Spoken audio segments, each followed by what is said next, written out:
말할 때 사회적 동물이라고 말을 합니다.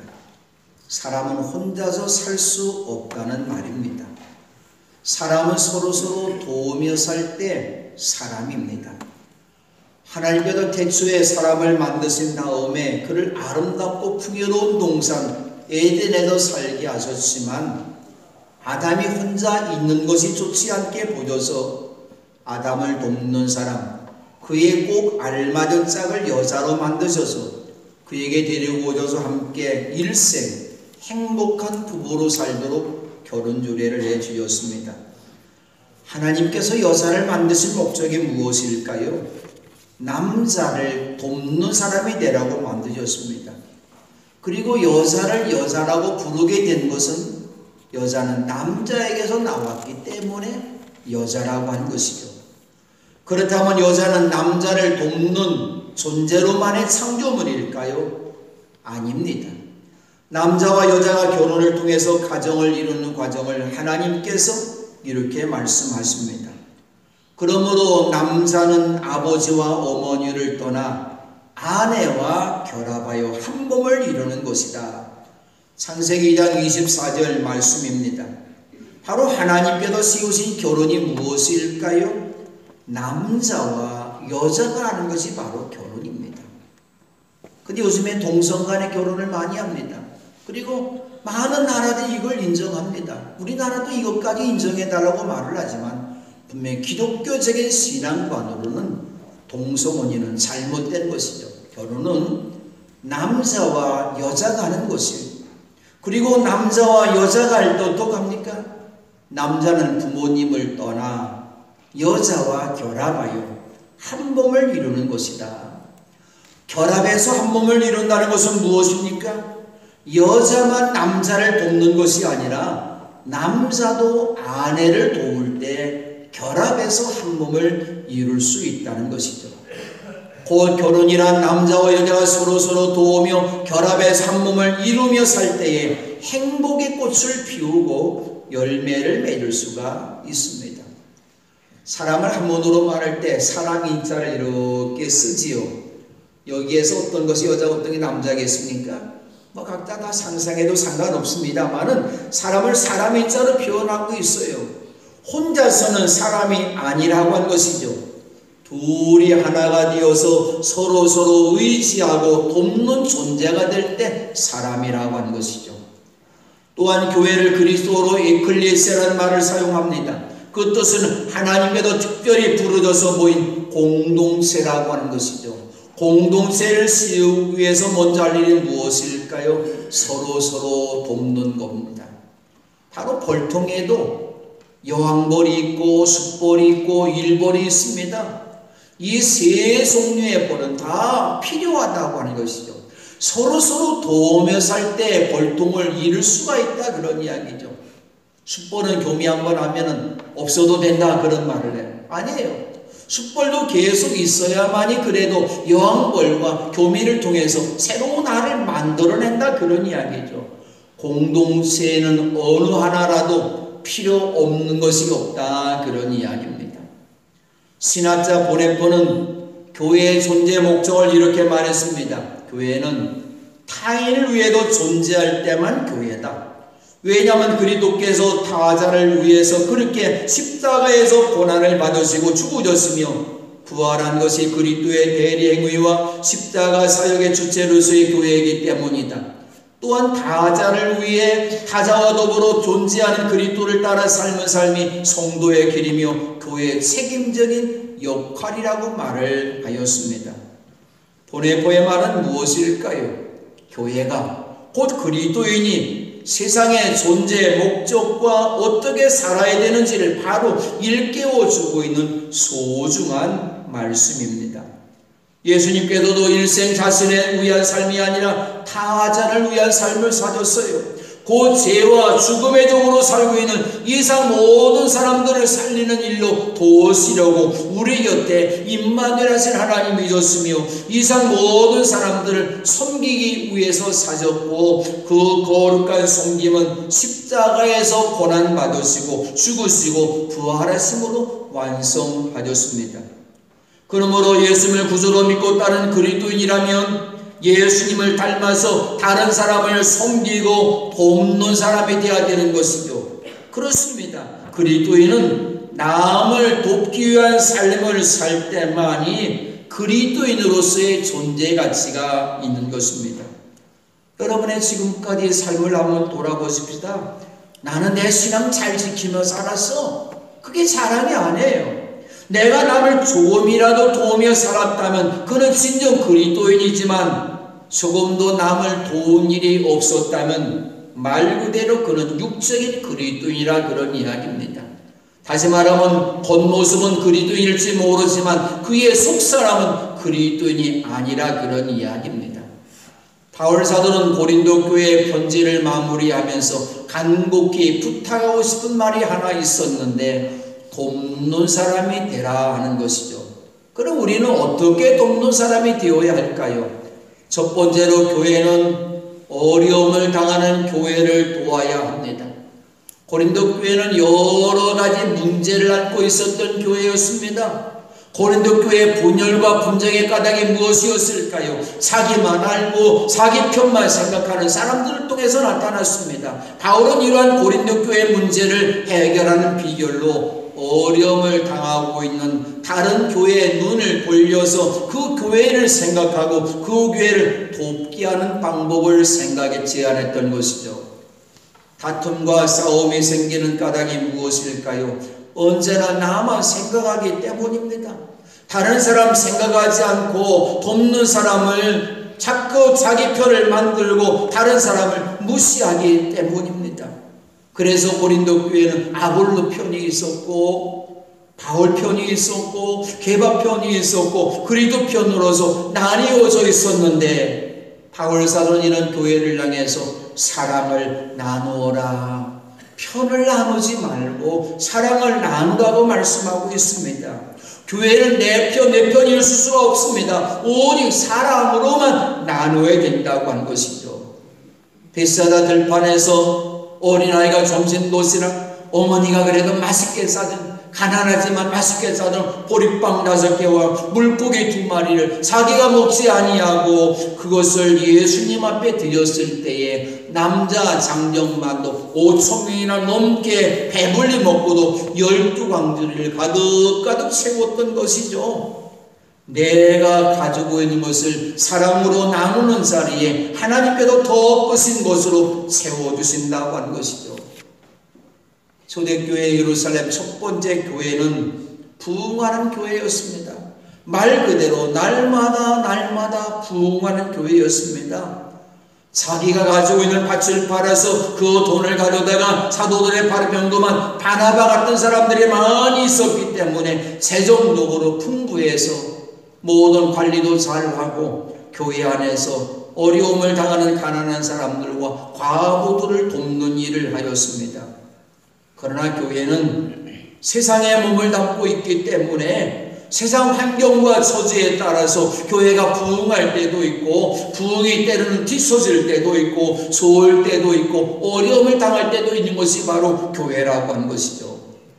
글라우디오 황제 때에 유다 지역에 기운이 들면서 모든 백성들의 생활이 어려워지다 보니까 교회에도 헌금하는 금액이 적어지면서 예루살렘 교회가 재정적으로 매우 어려워졌습니다. 재정적으로 어려워지다 보니까 더 이상 교회에서 가난한 과부들과 가난한 사람들 도울 수가 없었던 것이죠. 그래도 도움을 받지 않고서는 살 수 없는 과부나 가난한 사람들이 큰 고통을 겪었던 것이죠. 이 소식을 바울이 들었습니다. 그래서 바울은 갈라디아 여러 교회를 향해서 이 형편이 어려운 예루살렘 교회를 돕기 위해서 헌금을 해달라고 그렇게 간곡히 권면을 했고 고린도 교회에도 그렇게 해줬으면 좋겠다고 권면했던 것이죠. 바울이 여기에서 말하는 것은 무엇일까요? 지금 교회에서 선교헌금과 장학헌금과 수혜당한 사람을 위한 수혜 같은 헌금, 목적헌금처럼 유대 지역의 기근으로 어려움을 당하고 있는 예루살렘 교회의 성도들을 돕기 위한 헌금이었던 것이죠. 하나님께서 교회를 부흥하게 하신 이유는 무엇일까요? 힘들고 어려움 당하는 사람들, 작은 교회, 농촌 교회, 때로는 해외에 있는 선교사들을 도우라고 부흥의 은혜를 주신 것입니다. 그래도 바울 사도는 고린도 교회를 향해서 예루살렘 교회를 돕기 위한 헌금을 할 때에 매주 첫날에 하라고 하였습니다. 바울이 헌금하는 것을 정해준 것은 무엇일까요? 그날의 모든 성도들이 예루살렘 교회를 위해서 함께 기도하고 헌금하였으면 하는 그런 마음이었죠. 그리고 헌금을 할 때도 금액은 각자의 수입에 따라서 얼마씩을 따로 저축해달라고 말을 합니다.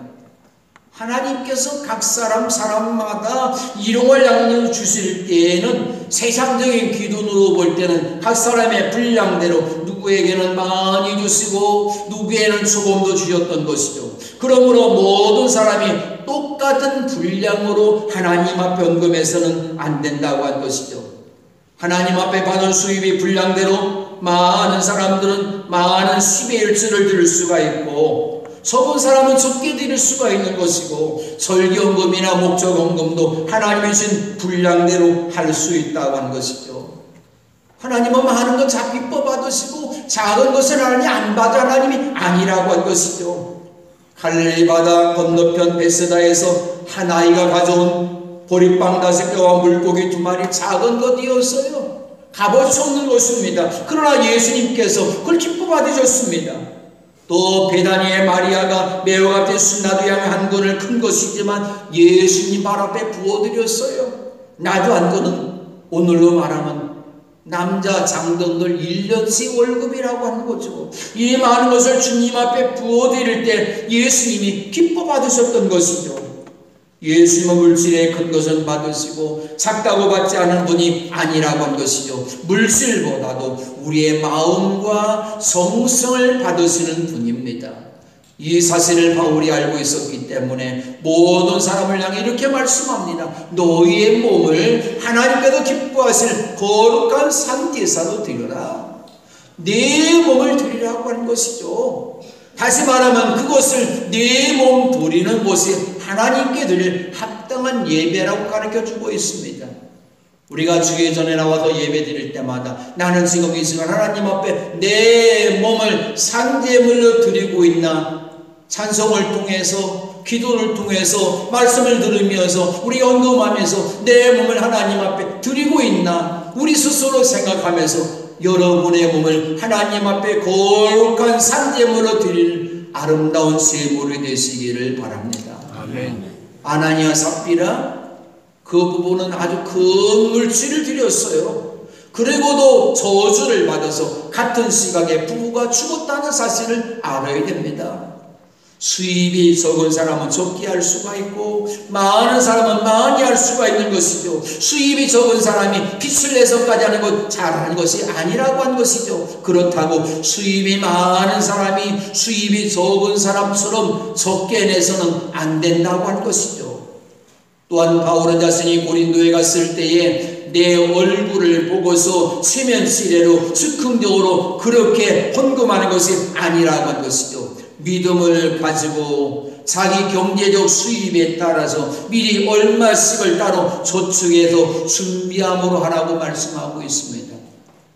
오래전에 제가 충주에서 목회할 때 어느 부흥 강사가 오면은 작정헌금을 얼마나 많이 만드는지, 충주 제일감리교회도 그 목사 그분이 가셨고 충주 남부감리 가셨는데 약속한 금액이 100억이래요. 저보고도 그 강사를 모시라고 하는 거예요. 그건 잘못된 것이죠. 헌금은 사람 앞에서 약속하는 것이 아니라 하나님 앞에서 약속하고 준비함으로 하나님 앞에 드려야 된다고 하는 것이죠. 그래서 우리 모든 성도들도 하나님 앞에 나와서 여러 헌금을 드릴 때는 여러분이 미리 집에서부터 준비해 가지고 나와서 드리는 모습을 볼 때 얼마나 고마운지 모릅니다. 그리고 바울 사도는 고린도 교회에 헌금해 준 것을 예루살렘 교회에 전달하는 과정도 자신의 의견을 강하게 주장하지 않고 투명하고 공정하게 하겠다고 말을 합니다. 자신이 고린도 교회에 가게 되면 그때 여러분이 선정한 사람에게 내가 예루살렘 교회에 편지를 써주어서 그가 여러분이 헌금한 선물을 가지고 예루살렘으로 가게 하였다는 것입니다.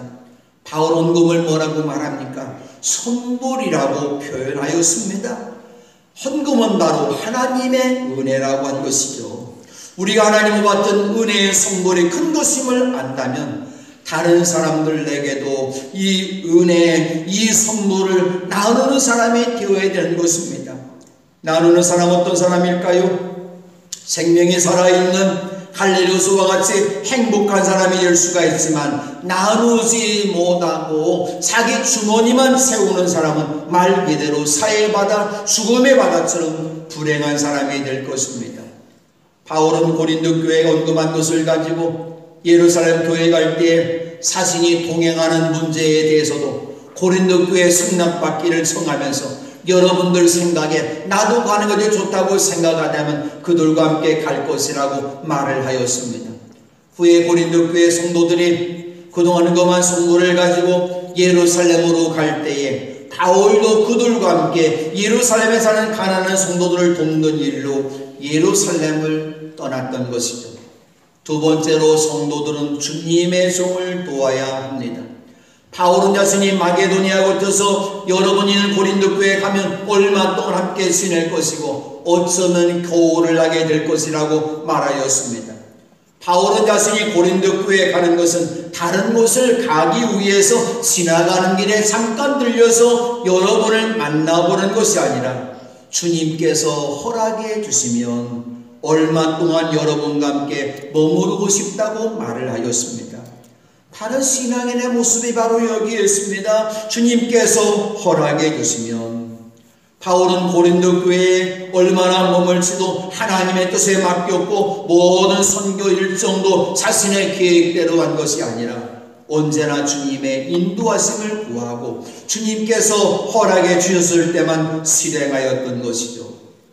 우리의 삶과 신앙생활에서 모든 일에서 때때로 무엇 때문에 좌절하고 낙심할까요? 낭패와 실망을 당할까요? 실패를 당할까요? 내 뜻과 내 주장을 세우고 일을 하려고 하기 때문입니다. 여러분의 삶이 형통하고 승리하기를 원하십니까? 일의 계획을 세우고 일을 할 때도 먼저 주님의 허락하심을 받고 주님의 도우심으로 일할 수 있는 여러분 되시기를 바랍니다. 주님의 허락을 받기 위해 어떻게 합니까? 늘 주님 앞에 나와서 기도로 간구해야 됩니다. 그리고 주님 앞에 응답을 받아야 됩니다. 우리가 때때로 응답받지 못할 때가 있는데 무엇 때문일까요? 기도할 때 내 말은 열심히 하는데 간구는 열심히 하는데 주님의 음성을 듣지 못한다고 한 것이죠. 기도는 무엇일까요? 내 마음만 열심히 하는 것이 아니라 주님을 바라보고 주님의 음성을 듣는 것이 바로 기도입니다. 그러므로 여러분 모두가 기도할 때마다 언제나 주님의 음성을 들을 수 있는 복된 여러분이 되시기를 바랍니다. 아멘. 바울은 자신이 고린도 교회에 가는 가장 중요한 목적을 7절에서 이렇게 말씀합니다. 그 다음에 여러분은 내가 가는 곳으로 나를 보내주시기를 바랍니다. 바울은 고린도 교회에 잠시가 있겠지만은 겨울을 지나도록 머물겠지만은 다음 사역지로 갈 때에 고린도 교회 도움이 필요하다는 것입니다. 나를 보내주시기 바랍니다. 그리스도는 프로펜프라고 하는 말인데 이 말은 사역자에게 돈과 음식과 여행에 필요한 모든 것들과 여행의 동반자 등을 제공해서 목적지에 안전하게 도착하도록 돕는다는 의미를 가진 말입니다. 문제가 많았던 고린도 교회가 바울의 도움만 받은 교회가 아니었고 그 교회도 주님의 종을 도울 수 있는 복음의 협력자가 될 수 있음을 바울이 말을 했던 것이죠. 바울과 고린도 교회는 복음을 위해서 서로서로 돕고 도움을 요청할 수 있는 복음의 협력자라고 한 것이죠. 주의 종은 성도들에게 말씀과 하나님의 은혜를 나누어 주고 성도들은 주의 종을 위해서 기도하고 존경하고 물질로 돕는 것이 바로 성도의 할 일이라고 한 것이죠. 주의 종을 돕는 사람에게 주님께도 더 큰 은혜 주심을 우리는 알고 있습니다. 사르밧 과부가 기근으로 자기 아들과 함께 죽기 전에 마지막으로 뒤주에 남아있는 밀가루 한 점 정도와 병에 기름 몇 가루 나르는 것으로 빵을 만들어서 먹으려고 하는데 빵을 다 만들려고 하는 그런 사정. 그때 엘리야 선지자가 와서 사르밧 과부에게 말합니다. 나에게 물 좀 한 그릇 따고 먹을 거가 있느냐? 예, 지금 제가 마지막 만들어서 빵을 만들어 먹고 아들과 함께 이 빵을 만들어서 먹고 죽으려고 합니다. 그런데 엘리야가 뭐라고 말합니까? 저는 어렸을 때부터 이 엘리야를 볼 때에 참 얌세스러운 나쁜 놈 같다. 마지막 남아있는 빵을 나에게 달라고 하다니 오늘 잘못된 거 아니냐? 저는 그렇게 생각했어요. 그런데 엘리야가 이렇게 말을 하면서 나를 만들어주고 내가 먹어라. 먹을 게 뭐 어디 있습니까?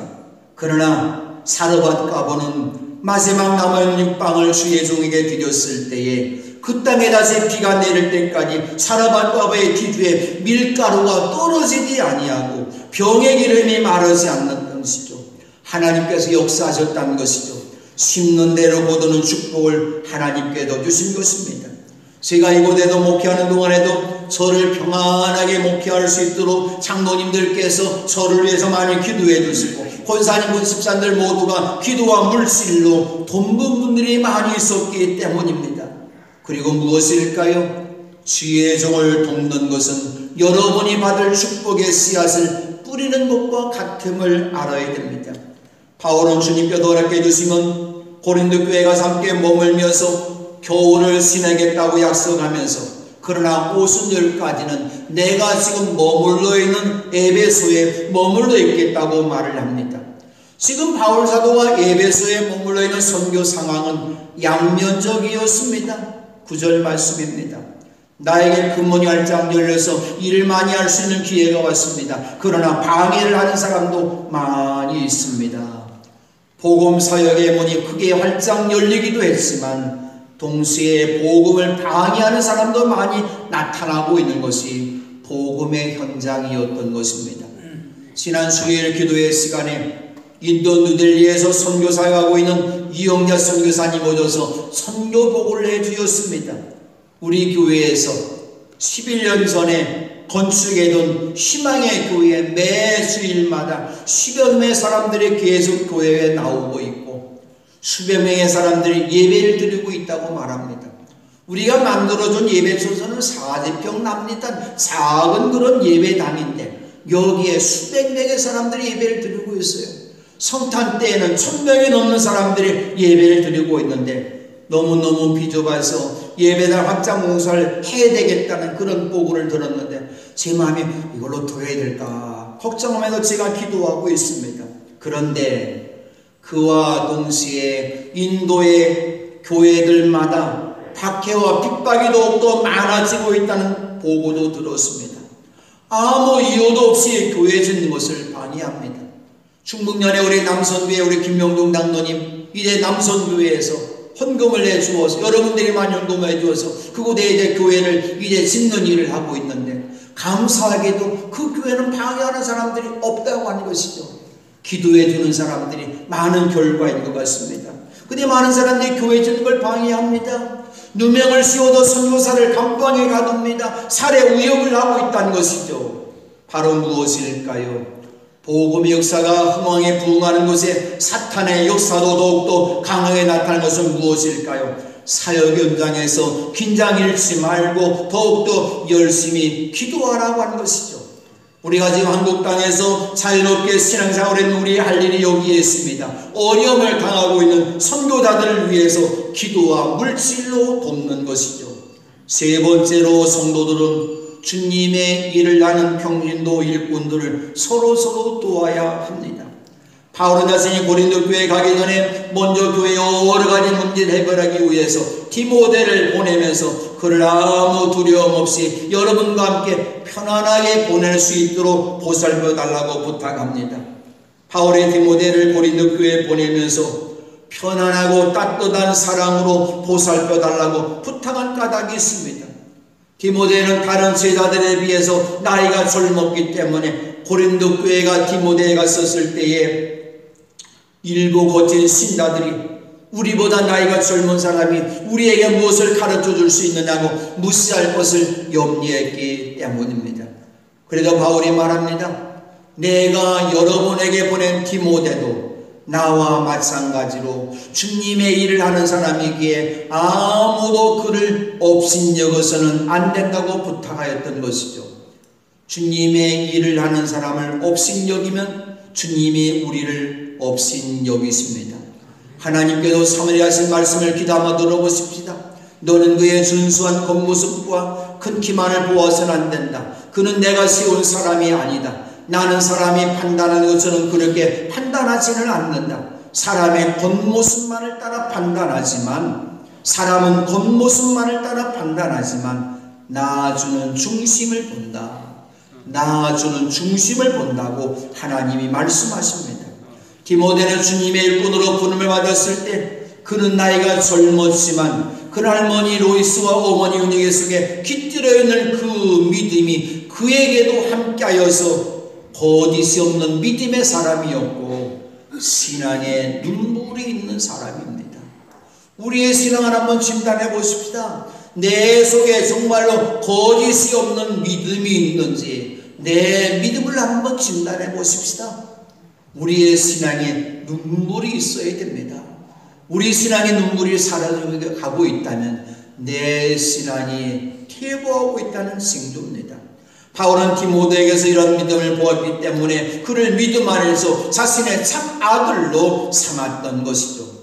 나이가 젊다고, 얼굴에 못생겼다고, 재산이 없다고, 가문도 좋지 않다고, 좋은 학교도 나오지 않다고, 이거 출신도 아니라고 세상의 잣대로 주님의 일꾼들의 겉모습을 보고 판단해서는 안 된다고 한 것이죠. 그래서 바울은 디모데가 고린도 교회에서 주어진 사명을 잘 마치고 내게로 돌아올 때에도 그를 평안한 마음을 지니게 해서 보내달라고 부탁하면서 형제들과 함께 그를 기다리고 있겠다고 말했던 것이죠. 교회에는 주님의 일을 하는 사람들이 많이 있습니다.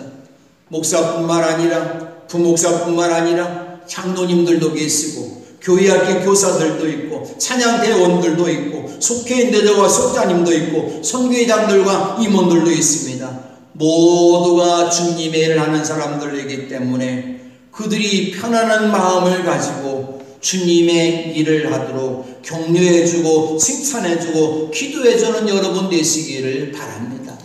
목사가 흔들리면 안 됩니다. 특히 목사를 위해서 여러분이 많이 기도해 주시기를 바랍니다. 어려운 교회와 선교사들을 돕고 주의 종을 돕고 주님의 일하는 평준도 사역자를 도울 때 하나님께서는 여러분의 모든 삶의 자리에서 여러분을 도와주실 것입니다. 이 은혜, 이 선물로 풍성하게 되어지기를 주님의 이름으로 축원합니다. 기도합니다. 주님으로부터 많은 도움을 받았는